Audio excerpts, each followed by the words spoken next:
Clashes between supporters and opponents of Egypt's Muslim Brotherhood continue in the capital, Cairo, and the town of Alexandria, where 10 people have been reportedly wounded in fierce street battles. And military maneuvers by the Russian army are underway in the Black Sea, another surprise decision by President Putin. Over 70,000 men are involved in Moscow's latest show of military prowess. For these and other stories, let's join this CFI News Roundup. Demonstrations Saturday to mark Land Day commemorations. Land Day commemorates the deaths of 6 Arab-Israeli protesters killed by Israeli police and troops in 1976 as they opposed plans to confiscate land in Galilee. There are 1,400,000 Arab Israelis out of a total Israeli population of 8 million people.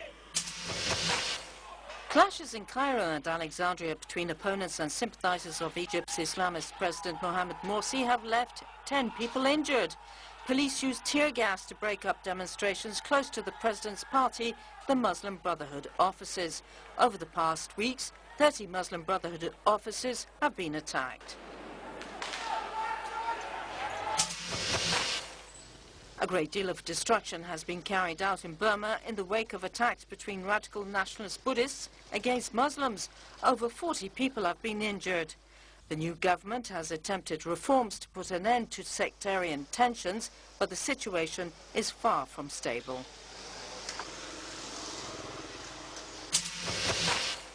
In Russia, military maneuvers are underway in the Black Sea region. The surprise decision was announced by President Putin. 7,000 men and 36 ships are involved in the exercises. President Putin has stressed the importance of the military. In 13 years in power, he has often cited external threats when talking of the need of reliable armed forces and Russian political unity. And before we draw the curtains on this edition of the news, a reminder of our top stories. Christian religious leaders have addressed their flock on the importance of prayers during celebrations marking the feast of Easter. Members of the Gambia Teachers Union Cooperative Credit Union have met to review the body's activity report. Russia is flexing its military muscle with the latest maneuvers in the Black Sea involving some 7,000 personnel. And anxiety and apprehension have gripped the streets of South Africa as former president and iconic anti-apartheid figure Nelson Mandela spends his third day in hospital. That's all in this edition of the news. Thanks for being there, and from GRTS, we wish our Christian brethren a blessed Easter festivities.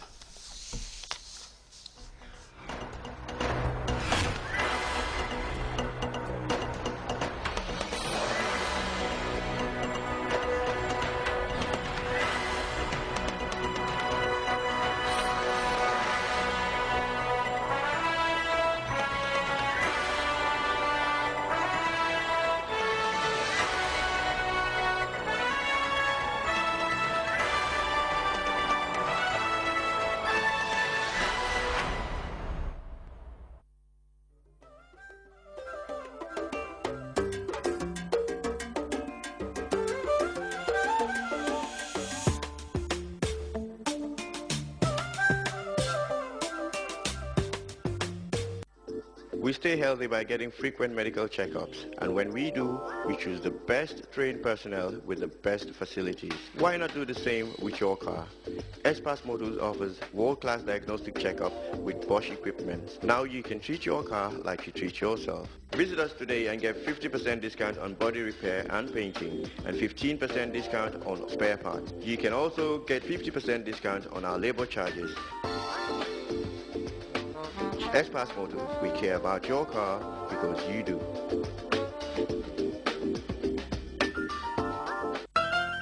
It's the Fatu Show again, back to school kids party. It's fun, and more fun. Family time with the kids at their favorite location, Dream Park. Saturday, 6 April 2013, 3 p.m. prompt. This time, more games, rides, comic hosting, and space painting. And your favorite artists? That's right, G the Sensation, Broke Aturinka, Chelimadi the Voice, and Manding Mori the Manding Warrior. $250 fee for the kids comes with a free drink and a free ticket for escorts. Any extra adult pays only $150. A day for our kids, a day with the family, a day with Fatu Show. You will be on the Fatu Show. Don't miss the date. See you there.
Uhuru Kenyatta was named as a suspect by the ICC prosecutor Luis Moreno Campo on the 15th of December 2010 with allegations of planning and funding violence in Naivasha and Nakuru. My name's Uhuru Muigai Kenyatta. I was born on the 26th of October 1961 in Nairobi, Kenya. Hello, that's not the end. We are yet to start. It's just a symbolic way of spicing up the program. I am Fatu Jassi. As part of our current affairs series, this week Weekend Spectrum unveils a collection of pieces focusing on next month's local government elections in the Gambia. Beginning with this special package, GRTS's correspondents on assignment and strategy locations in the country examine the political mood after the whistle was blown by the Independent Electoral Commission, signaling the beginning of the political campaign period ahead of the April 4th area council elections.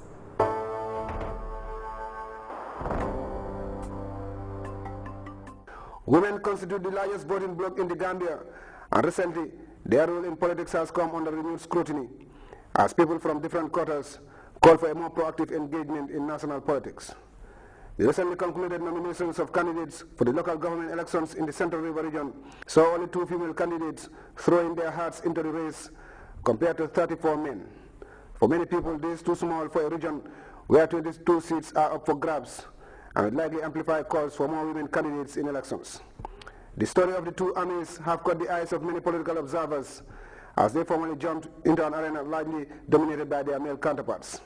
Amichani Sise of Njao Ward and Aminata Jallo of Bani Ward are breaking barriers by coming out to contest against 2 female opponents who are equally determined to represent their communities at the local level. Amichani is a veteran of the game, having won 2 previous elections, whilst Aminata Jallo, on the other hand, is a newcomer. Both women are determined to raise the flag for their women folk and give them a voice.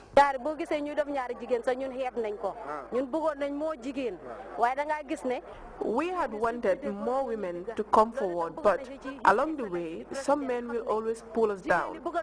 We want the president to know that a lot of women want to contest but are afraid. But for me, I get up anytime they step on me. God willing, women can do better than men. They can even surpass 50% and can get 100%. An NPR candidate is opposing me, but I'm not worried because I know I will get 95% of the vote. 100% mangi 95.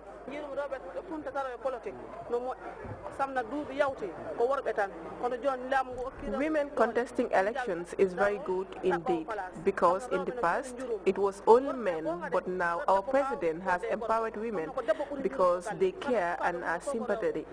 Yes, men are doing well, but women are better when it comes to the issues of caring for society. If women are given the chance, they can alleviate most of the problems facing society. Their victory is by no means assured, as they have just crossed one of the hurdles and now face what is perhaps the most difficult and critical phase of their political adventure. The fact that they are both from the ruling Alliance for Patriotic Reorientation and Construction will perhaps give them the edge, given the party's popularity in Salum and Nyani. The governor of the Central River region, Alaji Gani Toure, gave them his full backing and assured that the party will do everything to ensure that the two women win their seats. I assure you, I'm not talking of any other seat.